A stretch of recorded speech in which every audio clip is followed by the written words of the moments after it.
Well, g'day, folks. Today we'll be speaking to a two-time Winter Olympian and four-time world champion in the sport of snowboarding. Her name is Belle Brockhoff.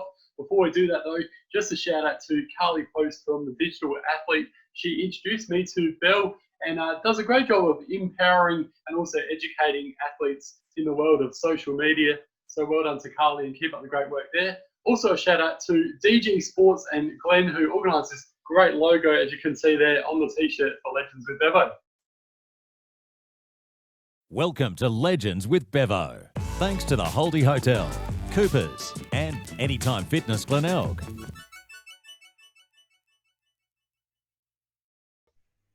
Belle Brockhoff, great to have you on Legends with Bevo. How are you going over there at the moment with this social isolation situation, especially being a snowboarder and no ski fields open? Yeah, going pretty good actually. Like we were lucky to get our season over and done with before all the lockdowns happened. So that was good. We came home and we did a 2-week isolation period, and now we're just training in the gym. I mean, most of our training is actually in the gym, and then whenever we can get some on snow, we grab that. That's a good thing then. So you're not really missing the ski fields too much just yet. Well, not at the moment. I mean, we'll see. We usually have a domestic season, which is in June, July, August, September, more so July onwards. So we'll see if this situation has affected that. But we'll see. Like we have plans in place that if it doesn't happen, then we'll keep hitting targets somewhere else. So yeah. And talk us through your journey so far.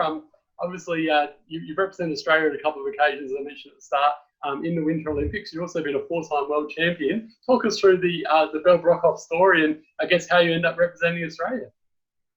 Well, like my parents, they've had to do a lot to do with like starting up the lift companies at Mount Buller, and they've always been in skiing. So when I was born, my mum was skiing quite a bit, and then when I was 3 years old, they put me on skis.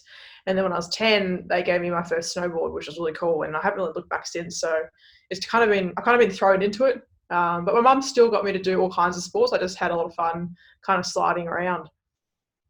And it's a pretty daredevil sport though. I must say I've never snowboarded before. I've skied, I've water skied, never snowboarded, and probably a good thing because I'm pretty young. I'd probably stack it and hurt myself pretty badly. You must be a real daredevil though, wanting to do such a sport and start at such a young age. Yeah, look, you get into situations where you feel a little bit uncomfortable, and a lot of the time, I've done it my whole life. Like I've done it I'm 27 now, so I've done it for 17 years, which is a long time. So what people see is like a daredevil sort of thing is quite normal because we've done so much training just to do that one thing. But there are situations where you do get a little bit scared, but you kind of have to push through it and just remind yourself that you can do it. And I mentioned at the start as well, you've been to 2 Winter Olympic Games. What a thrill it must be to represent Australia at the Winter Olympics, and I guess going forward you've got many more to come as well. Yeah, like it's quite different. I mean, we don't have as many competitors at the Olympic Games because it's like top 4 in the country that get to go, and sometimes there's like 8 athletes on the team, just female or just male. So, some people get cut from that, but it's pretty unreal. We get to showcase our sport, which is awesome. We don't often get to have such a big platform come around that often. And yeah, like it's just there's so many distractions, but it's a lot of fun. Like it's a lot of fun. And have you had any, big stacks, or been pretty lucky so far in your career? Oh yeah, no, I have. I've actually like this. I had a good season. I had 5 podiums out of 6 World Cups, and my worst result all year was 4th place. So that was big. I had a win, which was awesome. But that was my first. Thank you. That was my first season back from two knee blowouts and 2 years out of the sport, which a lot of people who don't follow me don't know. Like they just see, this girl's just gotten a bunch of medals, but like they don't realize that I've spent 2 years out of the sport rehabbing a knee injury and learning to basically teach my leg how to walk again and then come back on snow and compete. So that involved a lot of hard work, a lot of commitment, and just a lot of boring fucking rehab that was just so tedious and really did my head in. But it taught me a lot of patience But in the end, like it was, I look back, it's like, wow, that was worth it. Like I've had my best season yet. That's something that I'm really proud of. So Well yeah, done on that. that It's was pretty obviously it's a true sign of your resilience, and it's great to see you getting those rewards for hard work. And yeah, it must be really frustrating. I've been injured in footy quite a few occasions with ankles and had to watch from the sidelines. cool. Nothing to your extent, and there's just nothing more frustrating. You just want to get back out there, don't you? Yeah, you do, and then like you're like, oh, I'm better than this person, or I could have done that better than them, or I just want to get involved, and this looks like so much fun, and you get so caught up in that. So, I mean, I guess for me, like I had that, but I kind of stuck to the sidelines and kind of watched and observed and like took notes down on where, like I just learned more things, I guess, from watching than doing. And that's where I guess the season happened for me. Yeah. And I mentioned at the start as well that you've got a relationship with Carly Post, who does great work with the digital athlete in terms of empowering and educating athletes, which is really important in terms of social media. What's your relationship been like with Carly? It's been pretty cool. I mean, we've only met on LinkedIn, and that's a funny thing about LinkedIn. You just meet a bunch of people that are associated with different people that you know, and you're like, oh, that's cool, and you just start chatting, and yeah, we just started talking, and she said, oh, do you want to help me out with this thing? I'm like, yeah, sure, I'll answer a few questions and whatnot, and then we've just been chatting since. Like, she's really cool, and she's going to send me a few links where I can come in and listen to some of her, I guess, Zoom lectures about media and how to present yourself, and that's something that I'm looking forward to because, like, as an athlete, I rely on social media to kind of get my face out there and my story, and also generate an income as well through there. So I just want to, maximize that as best as possible. And Carly has a lot of knowledge in that area, which is awesome.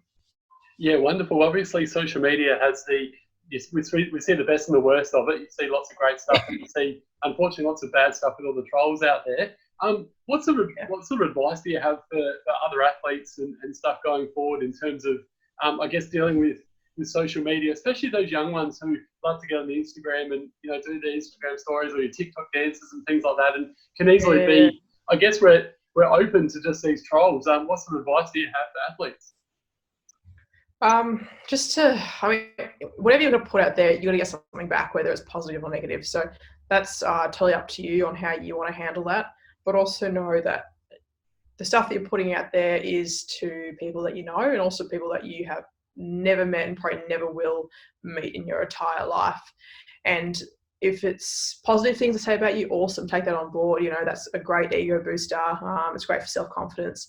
But if it's negative, like, you just have to take it so lightly because they don't know you as a person. And I think when someone puts out a pretty vague criticism about you, whether it's about your looks or I guess whatever it may be, could be how you dress, it's not a really good indicator of how intelligent they are by just saying that stuff. It's just having a jab at who you are. And if someone wants to have a real go at you, they probably want to do it in person, or it's someone close to you. And if it's someone close to you, then you probably want to investigate, why is this, or can I improve somehow, in a constructive sort of way, or unless it's just banter, But with the bullying and then the trolling, it's really important to call it out. And the beauty about social media, we have this platform that we can call it out, and not just kind of like throw hate back at it.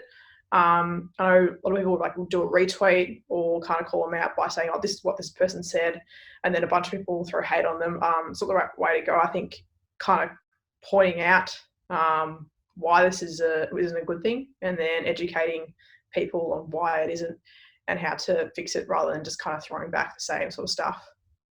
Yeah, well answered, because obviously mental health is such a big thing these days, and it's really sad because athletes, particularly footy players, and with it being men's or women's, more of them are starting to quit their sports because they're just having so many issues with social media and mental health, which is just so sad. I guess, what sort of advice do you have for these athletes? I mean, they shouldn't be going off social media just because of these idiots, but it seems like the only sort of situation and scenario that what they can do going forward to prevent this sort of stuff from happening. Well, I can relate to the whole hate stuff. I've had forums start up to put hate on me, and that sucks to read. Like, you read it, you're like, what the hell is going on here? But I don't think it's a good thing to just kind of, I guess, block it or get rid of it. In terms of like having a social media platform, I think that doesn't solve the issue. You always need to put yourself first. So if you're feeling down or like pressed for a number of days, weeks, or where it may be, it's important to reach out and make people aware of that, especially people who are in your corner who can assist you or put you on to people that can help you with that. But it's all about, it's taking the responsibility of also educating people about it. You know, that's my big thing about it, but also putting yourself first to make sure that you're okay, and then trying to step up into that leadership role and educating people about it. I mean, we're already, like, naturally people think of us as leaders because we've made it to the top of our sport. But I think, you know, we also have a responsibility to, you know, do good where we can. Yeah, absolutely, well said. Because it's such a sad situation that athletes have to go through this. But unfortunately, like we mentioned before, we see the best and worst in social media. But we should go to something that's more of a positive thing to talk about. And one of the best ever footballers to play in the AFL and also the Western Bulldogs was Brad Johnson, and he recently reached out to you. Tell us more about that and your relationship with him. Yeah, so he started up a garment company, which is really cool, and it was for you know, he went to a football match and watched a lot of girls getting slammed while playing footy. A lot of them rocked up pretty sore after the game, and then I guess their recovery rate afterwards from those impacts was slower than people who didn't have that many impacts. So he and his partner came up with a garment that protected the ribs and breast area as well, and the girls found that they felt a lot more like fresher after a game rather than without it. So it reduced the impact. And when you get, like, you know, if you get like a corky in the leg, that takes a while to recover from. So when we cop something like for a girl, when we cop something to like the chest, ribs, guys, same with ribs, it can be quite painful, and the comeback from that can take a couple of days. So if you can minimize that and maximize recovery, then that's awesome. Then you can maximize your performance or training or whatever it may be as an athlete. So he's come up with a garment brand called, I think it's called Xena. I haven't actually been told in person what it is, but I don't know, it just reminds me of, you know, Xena the Princess Warrior. It just reminds me of that straight away when I heard about it. So that was really cool. I was like, oh, that was badass. So yeah. And that's like the beauty of what I get to do as an athlete, is work with different brands. You know, the OWI, I work with them really well, and they've given me some, you know, amazing opportunities to further enhance my athletic career, which is awesome. And then other brands like Mark Adams has been a support of mine since I was 12, which is huge, because having that support and feeling that support as a young, developing athlete has been amazing, and has really helped me gain confidence and in myself to be able to get to where I want to be. So that's just awesome, and just to give my knowledge to help protect women from impact in sports is just another great thing. I also wear body armor as well, like full shoulders, elbows, helmet. I don't have the chest protection, so I will be very happily using their garment underneath my current body armor. Back brace, tailbone protector, and quad protector, all protected. Yeah, it's not because I crash. I do crash, but like it's because if I do crash and someone runs into the back of me or hits me, I want to make sure that everything is like protected, just so I don't end up with an injury, or injury could be worse if I didn't have a body armor on. So yeah, it's a good thing. I think that's taking the cake. That's more than gridiron players, cricket players. That is all true. Smashed it out of the park. Conditions, like, some people think, oh, you're so soft, but like when you go to some resorts, some of the snow conditions are quite wet, and it freezes to bulletproof ice over the night at nighttime, because it gets hot through the day. Nighttime the temperature drops, so it freezes. And in our sport, bordercross, they salt the snow, meaning that, you know, when you put salt on snow, it freezes over and hardens the snow. So when you crash, it really hurts. I know exactly It's how like, you feel. Like even snow skiing as a kid, I remember like landing on hard ice, and it's not fun. So nah, imagine going 100 miles an hour like you guys are doing, having a big stack after doing a flip. That's even worse. yeah, exactly So, right. Yeah, so yeah, it's no, good that he's done that. Because even like copying an elbow to the ribs, that can hurt.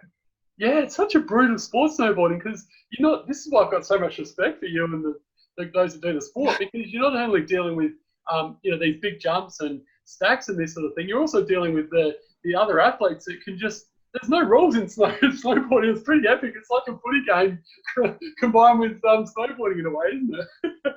Yeah, it is. And like we're all like, we've got like a time frame and these obstacles we have to go through, and there's there's total 4 athletes going down at the same time, and we're all fighting for the same rough line, which can be a lot of carnage. So there's quite a bit of contact. We can't like punch each other, otherwise I'll be winning every World Cup, I'll tell you what. But it's more like kind of like you just kind of let them know that you're there, as like more of a safety sort of perspective. So yeah, but things can get hairy. Like I've had one girl's, as we've gone off the jump together, I've just looked to my left as I was going forward, and I could see her base of her snowboard facing my head, and I literally just grabbed it midair and just pushed her down, and she landed, which was awesome. We both made it through to the next heat, which was insane. Like I'll have to dig up the footage, but it was the craziest thing I've ever kind of experienced in the air, grabbing someone's board and like repositioning their body in the air. That's amazing. What a cool story. And what sort of training's involved? You mentioned before you do a fair bit of gym, but what sort of training's involved in being a professional snowboarder, Belle? It's all-round fitness. So I mean, the rehab I think is pretty similar across all sports.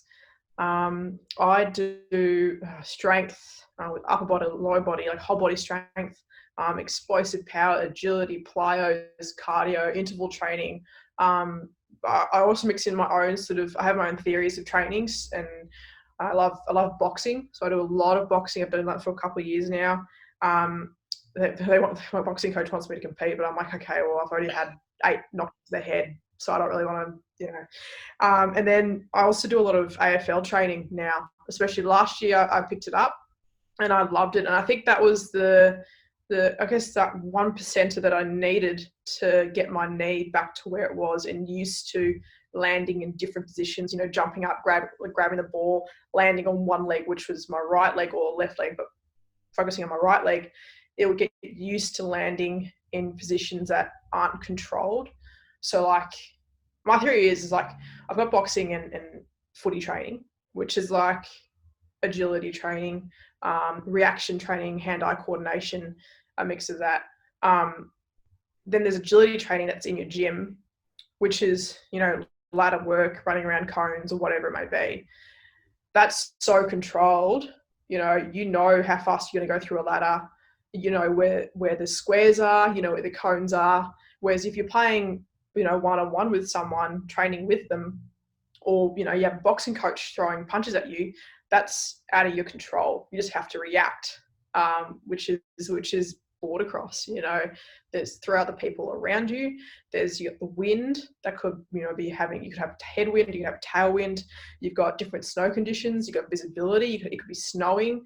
You got different conditions, like whether it could be ice, it could be soft snow. You have to make sure that you're focusing on all these things, but also what you have to do now and then where you're placing your board, and also knowing to being ready to react at any second if something happened. So yeah, that's just my rant on training. So mixing everything to answer your question. No, you've answered very well. And you're also studying outside of doing your snowboarding. What are you studying at the moment, and where to sort of post-snowboarding career? I have no idea what I'm going to do post-snowboarding career, but I thought commerce would be a good one to start with. I'm actually really enjoying it. And I'm having a really big interest in law. So I'll probably start doing a double degree or bachelor of commerce and law, just because for some reason I found law very interesting, which is weird because in school I'd always make fun of the kids interested in law. So yeah, doing commerce right now, and then eventually I'll start the law subjects and go from there. So it's just, commerce is good. It's so broad with everything. There's marketing, there's management, there's economics, there's finance, there's law. There's all kinds of things. It's like a bachelor of adulting almost. Good choice, and like I said before, I think it's a good industry to get into because there's always jobs in that, and the situation we're in with COVID-19, so many people losing their jobs. Commerce is something that's always going to be around, so I think you head in the right direction there, as well as law. Yeah, absolutely. And law, it touches us every single day, whether it's with sponsorship contracts or reading your terms. Now I'm reading terms and conditions before I click. Isn't that weird? That's weird. And whether you're renting or whatever it may be, like it's everywhere. So I'm just finding all these fascinating things about it. And where to from here? You've told me off there that you want to be number one in the world. What do you have to do to get to that next stage and call yourself number one snowboarder in the world, Belle? Oh God, we got really close the last season. I'll tell you what. But it's good. It's good motivation to not finish first.